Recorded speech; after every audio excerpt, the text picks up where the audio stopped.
Dieu ne veut pas seulement te libérer de la prison, mais il veut que tu prennes conscience et que tu saches pourquoi est-ce que je suis en prison.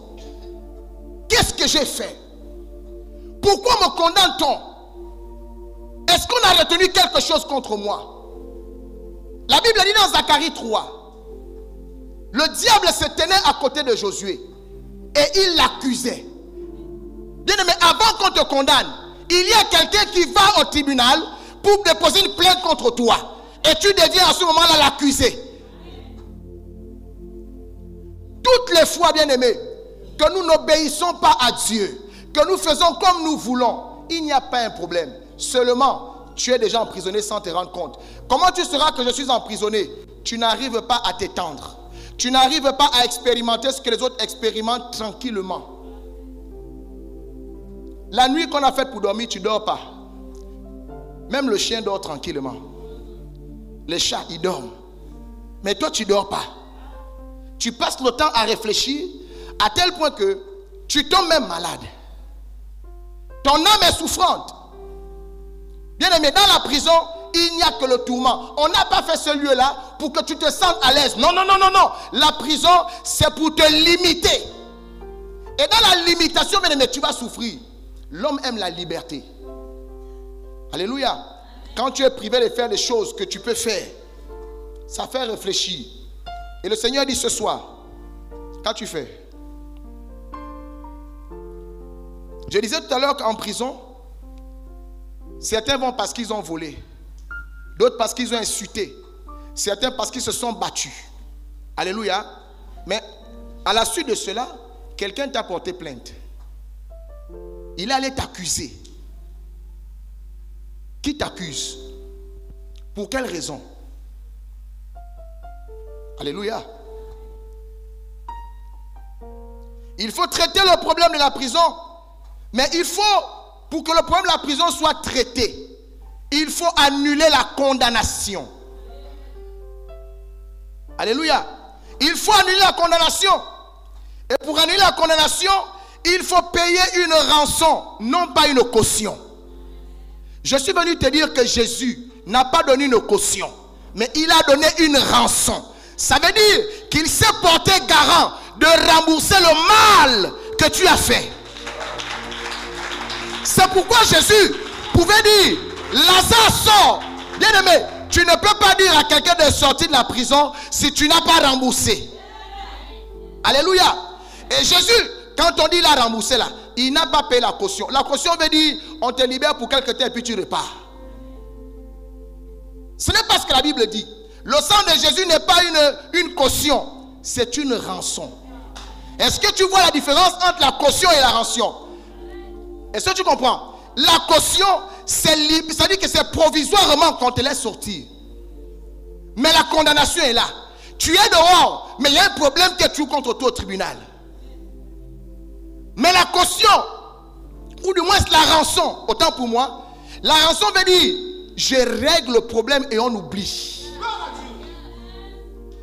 Est-ce que tu sais ce que Jésus a fait pour toi? Le problème, c'est que comme tu ne le réalises pas, tu continues de demeurer dans la prison. Tu dois savoir quelle est l'accusation qui est portée contre toi. Qu'est-ce que tu as fait?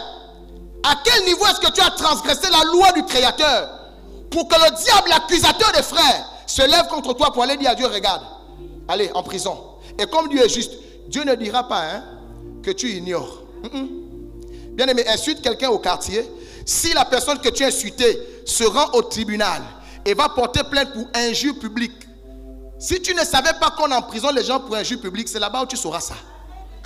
Et quand le diable se tient devant Dieu pour t'accuser, si Dieu regarde et les faits sont avérés, il dit prenez-le et emprisonnez-le. Toutes les fois qu'Israël désobéissait à Dieu, Dieu envoyait expressément les Philistins pour venir les prendre et les amener en captivité. Donc il est important pour toi, bien-aimé, de savoir pourquoi est-ce que je suis en prison. Mais la bonne nouvelle, c'est quoi? C'est que Jésus a déjà payé. Toi, tu as simplement besoin de prendre conscience. Tu tu as simplement besoin de dire à Dieu, je suis navré, je suis désolé. J'étais dans l'ignorance pour la plupart. Mais pour certains, tu tentais Dieu. Le Seigneur dit, il faut que tu prennes conscience et que tu te répandes devant la face de Dieu. Parce qu'en principe, là où tu restes en prison, là c'est cadeau. Alléluia. Jésus a déjà payé. Ça veut dire que si Jésus n'avait pas payé, bien aimé, même quand on vient là, on prie pour vous là, il n'y aura rien. Regardez ce qu'il a fait avec Lazare. Il dit, Lazare sort. Qui est parti de lier Lazare? C'est Jésus. Non, Jésus, il montrait par là que j'ai vaincu la prison de la mort. Maintenant, à ses serviteurs, comme il est dit dans Matthieu 16, au verset 19, je vous donne les clés. Alléluia. Ça veut dire que le Seigneur permet et il a donné l'autorité à ses serviteurs pour ouvrir. Quand je viens ouvrir, bien aimé, alléluia, je n'ai pas besoin de demander l'autorisation de ceux qui suivaient ta prison. Il ne peut même pas s'opposer. Alléluia. Il suffit simplement que dans ta prison, tu prennes conscience. Oh, je suis ici parce que j'ai désobéi. L'homme de Dieu se lève. Il vient, il a la clé de la prison. La Bible dit, Jésus a récupéré les clés de la mort et du séjour de mort. Toi, tu fais quoi encore en prison? Demande à ton voisin, tu fais quoi encore en prison?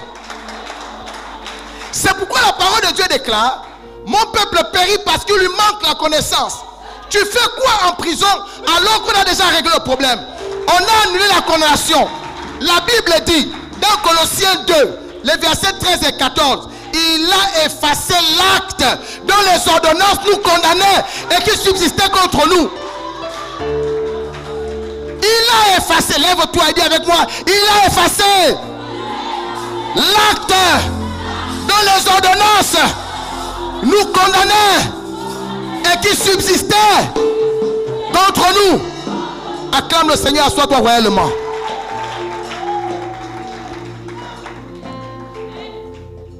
Pourquoi? Pourquoi tu restes dans la prison? Le Seigneur dit, je connais les projets que j'ai formés sur toi. Dieu ne t'a pas fait pour être en prison. Et pour régler le problème, il a payé. La Bible dit, ceux qui sont en Christ ne sont plus sous la condamnation. Mais toi tu es dans la prison. Donc ça veut dire que tu es encore condamné. Pourquoi? Répands-toi simplement. La Bible dit, le Dieu que nous prions, il est rempli de miséricorde. Alléluia. Vous savez, pour ceux qui connaissent la parole de Dieu, qui lisent un peu la Bible, cette histoire du paralytique de 38 ans. Vous connaissez l'histoire, non? Le Seigneur viendra, il va trouver ce monsieur qui ne marche pas.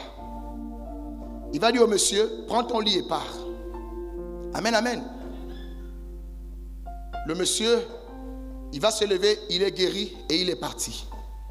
Quelque temps plus tard, la Bible dit, Jésus va le trouver dans le temple. Amen, amen. Et quand Jésus le trouve dans le temple, Jésus va lui dire, tu as été guéri. Amen. Va, mais ne pêche plus. Tu as été guéri. Va, mais ne pêche plus. Vous savez, bien aimé, quand un enfant de Dieu décide de marcher dans les voies du Seigneur, quand un enfant de Dieu décide d'honorer son Père, quand un enfant de Dieu décide de se sanctifier, quand un enfant de Dieu prend à cœur d'honorer la parole vivante, bien aimé, tu marches avec assurance.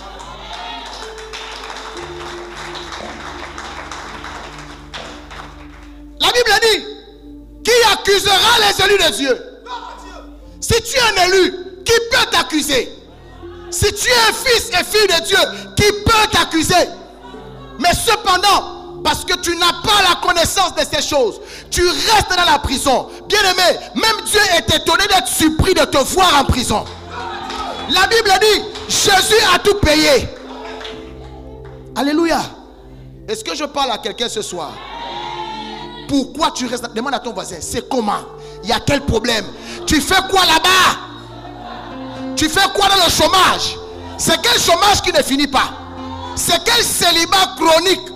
Même ceux qui n'ont pas Christ se marient. Toi, tu es là.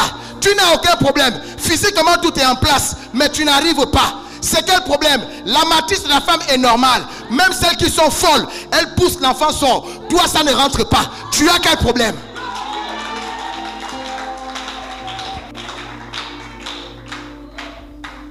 Retrouvez l'intégralité de cet enseignement de l'apôtre Barak Israël sur notre chaîne YouTube Onction Ministry TV et surtout n'oubliez pas de vous abonner et de partager massivement.